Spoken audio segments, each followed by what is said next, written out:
I've lived in the dark longer than most people know. I was told I'd never succeed, that my voice didn't matter, that this dream would die quietly. But I stayed, and now I'm finally sharing what I love. If you're still here, ride with me on this journey. Listen closely, leave your thoughts in the comments, and tell me where you're watching from.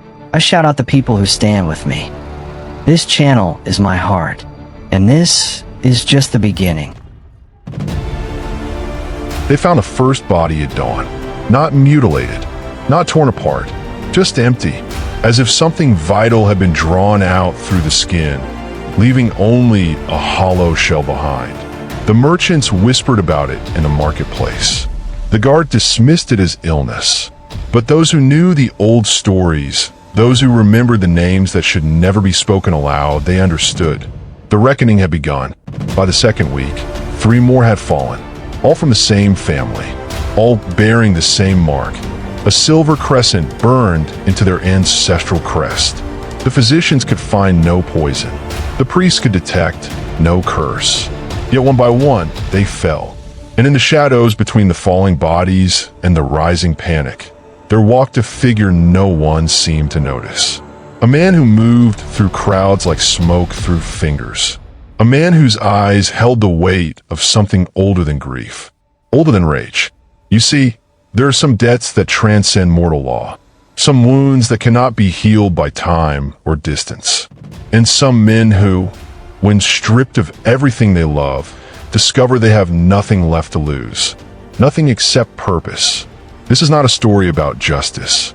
Justice died 23 years ago in a burning village, alongside innocents who knew nothing of politics or power.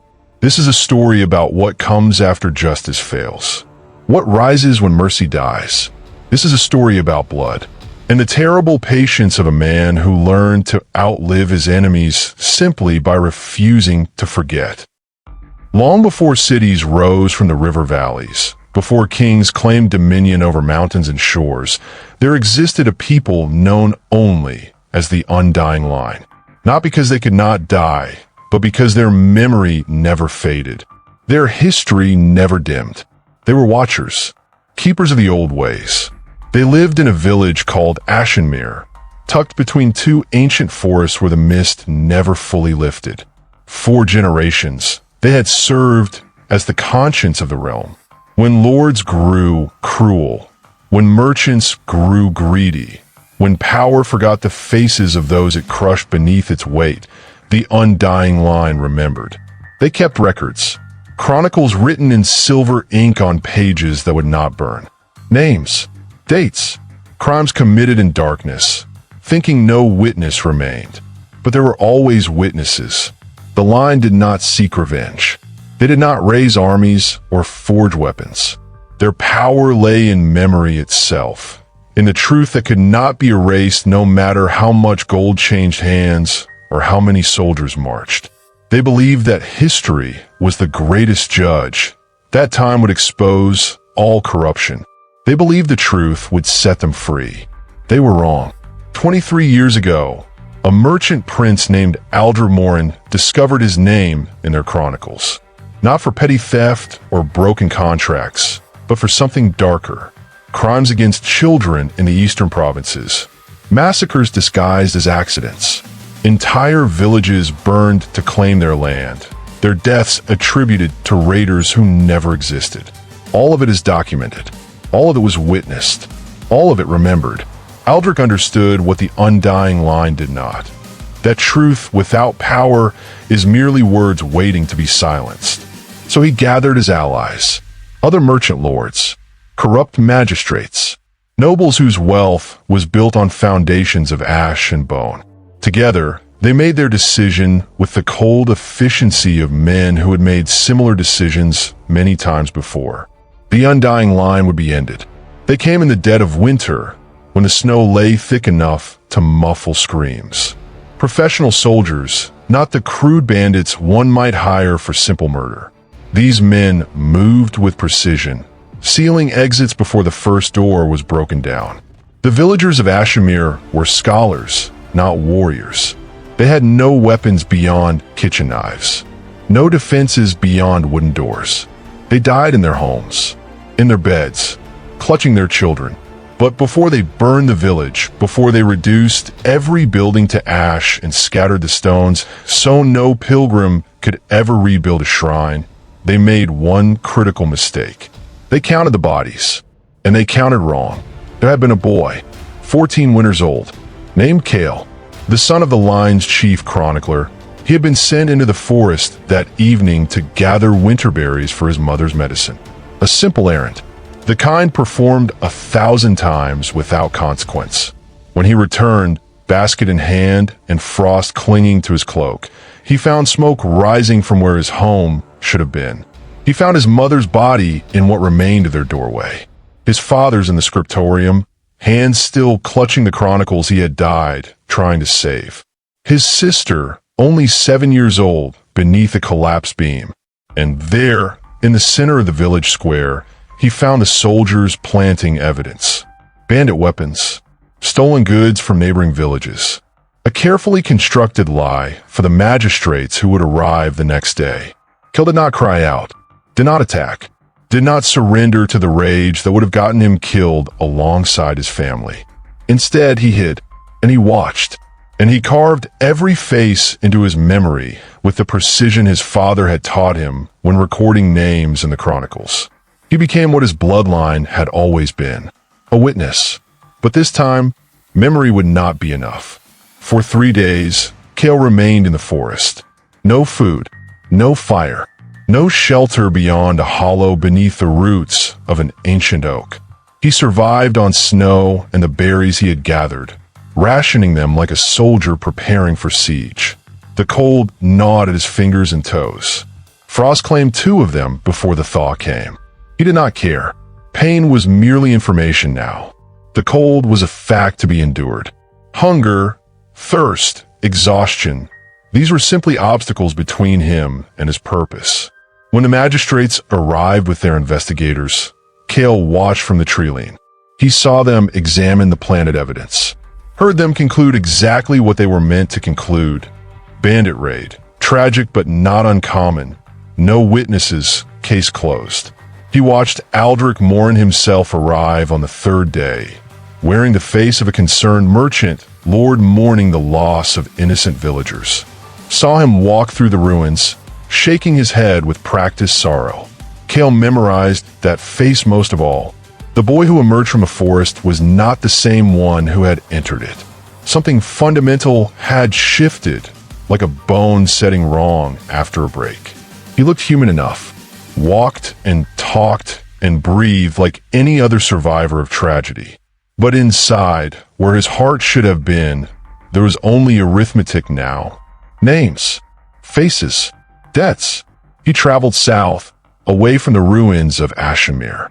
Found work in stables, on farms, anywhere that asked no questions about a boy with frostbitten hands and eyes that seemed older than his face. He learned to smile, to laugh at the appropriate moments, to mimic the behaviors of someone who still belonged to the world of the living. But at night, in whatever corner he occupied, he whispered the names. All 47 of them. The soldiers who had held the torches, the captains who had given the orders, the nobles who had signed the contracts, the magistrates who had looked the other way. And at the center, like a spider in a web of corruption, Aldrich Morin. Years passed. Kale grew. His body hardened from labor. His mind sharpened from study. He learned to read people the way his father had taught him to read ancient texts, looking for the truth beneath the words, the meaning behind the gesture. He learned patience from stones that endured rain for centuries before becoming smooth. He learned silence from predators who could wait days for a single moment of opportunity. He learned ruthlessness from winter itself, which killed without malice or mercy. At 17, he returned to the ruins of Ashenmere. The ash had settled. Grass had begun to reclaim the burned earth. But beneath the chapel's foundation, sealed in a chamber his father had shown him once, the chronicles remained. They had survived. Pages and pages of silver ink on treated parchment that fire could not consume. Every crime, every name, every thread of corruption that connected the powerful to the powerless they had crushed. Cale read them all, and he added new pages of his own. Not just names now, routines, habits, where each target lived, who they loved, what they feared. He traveled from city to city, town to town, working jobs that put him close to his quarry without drawing attention. A stable hand who overheard drunk soldiers bragging in taverns. A scribe who copied documents from merchants too lazy to keep their own records. A servant in noble houses who became invisible the moment he put on the livery. He was building something, not a plan for murder, but something more intricate, more total. He would not simply kill them. Death was too quick, too merciful for men who had made children breathe smoke and flame. No, he would erase them, the same way they had tried to erase the undying line. He would take everything they had built, everything they loved, everything they were proud of. And when they finally understood what was happening, when they finally realized who was dismantling their lives piece by piece, they would have nothing left. Not even dignity. Just empty shells. Just hollow men waiting for a hollow end. Cale began with the soldiers. Not the captains. Not the nobles. The common men who had held the torches and kicked down doors and looked away while children screamed. He found a first one working as a city guard in a coastal town. Married now. 3 children. Respectable position. The kind of man who probably never thought about that winter night anymore. Who had buried it beneath years of ordinary life. Cale did not kill him. Instead, he planted evidence. A stolen watch in the guard's locker. Bribes in his home. Whispers to the right people about corruption, about a guard taking money to look the other way.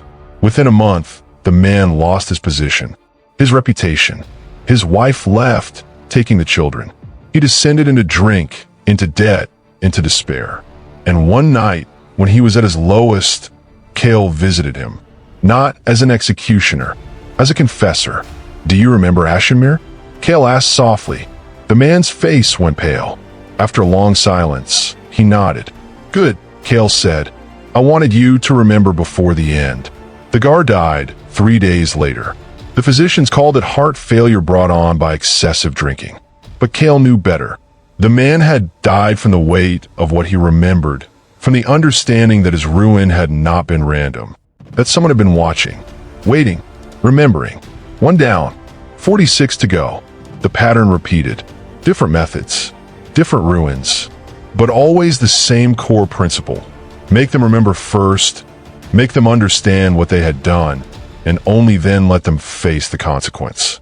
A merchant who had supplied the soldiers found his ships sinking in harbor, his warehouses burning with the same kind of fire he had helped fund. Ruin, poverty, a slow descent, then the visit, the quiet question, "Do you remember Ashenmere?" The recognition in dying eyes. Cale moved like smoke between cities, never staying long, never leaving obvious trails. He had learned from his father's chronicles how the powerful operated, how they protected themselves with layers of servants and guards and legal shields. So he smoked. He became a shadow. He became the gap between what they thought they knew and what was actually happening. Years accumulated. 5, 10, 15.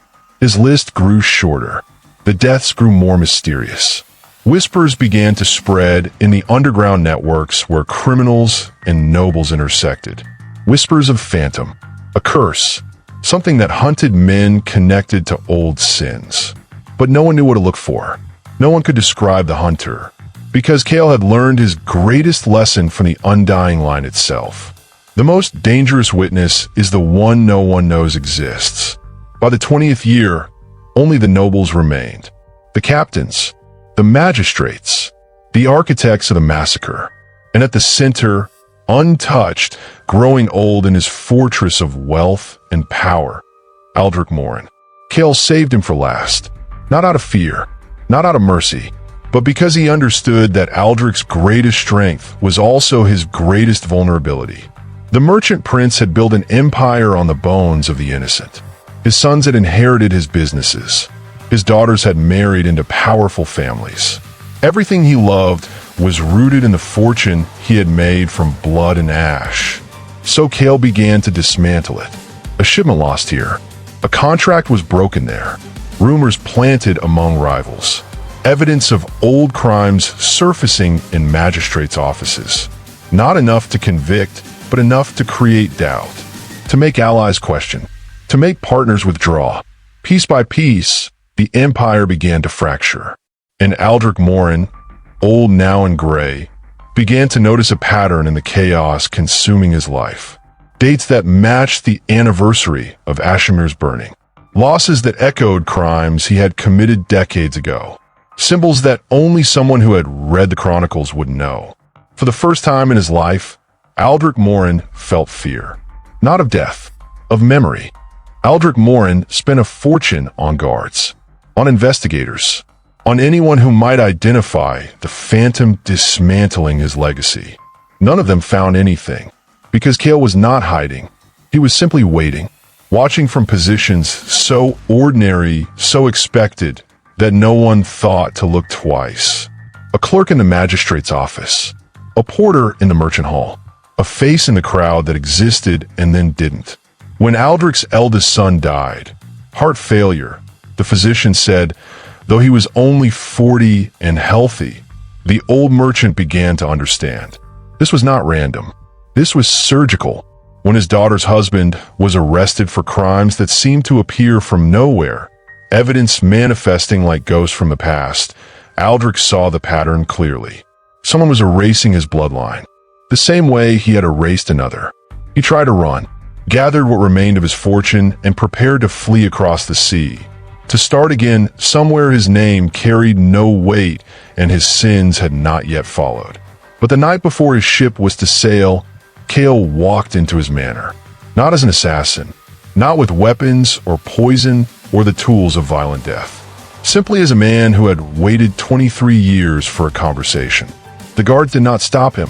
They had already been paid to look away. The same way guards had been paid to look away in a snow-covered village 2 decades past. Aldrich had taught Cale that lesson himself. The old merchant sat in his study, surrounded by ledgers documenting an empire that no longer existed.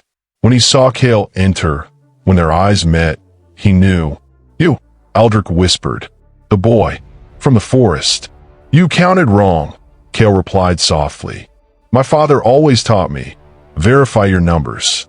Always verify." Aldrich's hand moved toward a bell to summon guards who had not come. Cale made no move to stop him. Simply wait. When the old man understood no help would arrive, he lowered his hand. "What do you want?" Aldrich asked. "Money? Power? Name it." Cale smiled. Not with joy, not with cruelty, with the simple satisfaction of a ledger finally balanced. "I want you to understand," Cale said. "Your sons are gone. Your fortune is scattered. Your name will be remembered only as a warning. Everything you built, everything you killed to protect, has turned to ash. Just like Ashenmere." Aldrich Morin aged 20 years in that moment. The understanding hit him like a physical blow. Not just that he would die, but that he had already died. That everything he thought he was had been systematically erased while he had watched, powerless. "Please," the old man whispered. "Please. I have grandchildren. So do the people of Ashenmere." Cale stood, moved toward the door, stopped. "I will not kill you, Aldrich. Death will be mercy. Instead, you will live with what you remember, with what you have lost, with the understanding that for 23 years, every moment of your wealth and power was borrowed time, and now the debt is paid." He left the old man sitting in darkness, surrounded by empty ledgers and the ghosts of choices made in winter snow. 3 weeks later, Aldrich Morin died. The physicians called it a broken heart. They were not wrong. Cale returned to Ashenmere one final time. The village had been reclaimed by nature. Trees grew where homes had stood. Wildflowers carpeted the ground where blood had soaked into frozen earth. It was peaceful now, beautiful even. He placed the chronicles in their chamber beneath the chapel foundation, added his own pages to the collection, the full accounting, every name, every ruin, Every moment of the 23 years he had devoted to memory and revenge. Then he sealed the chamber. Some debts can be paid. Some wrongs can be balanced. But the cost of that balance is measured in more than blood. It is measured in years that could have been lived differently, in warmth that could have been felt but was traded for coldness of purpose, in the parts of ourselves we sacrifice when we choose to become the instrument of our own justice. Kale walked away from Ashenmere for the last time. Not victorious, not triumphant, simply empty. He had erased a bloodline, had proven that memory and patience could topple empires built on corruption. But in doing so, he had erased himself as well. The boy who loved winter berries and his mother's smile.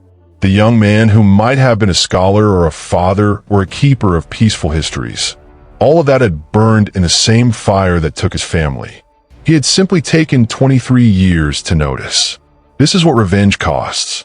Not just time or effort, but the parts of ourselves we can never reclaim. We become what we hunt.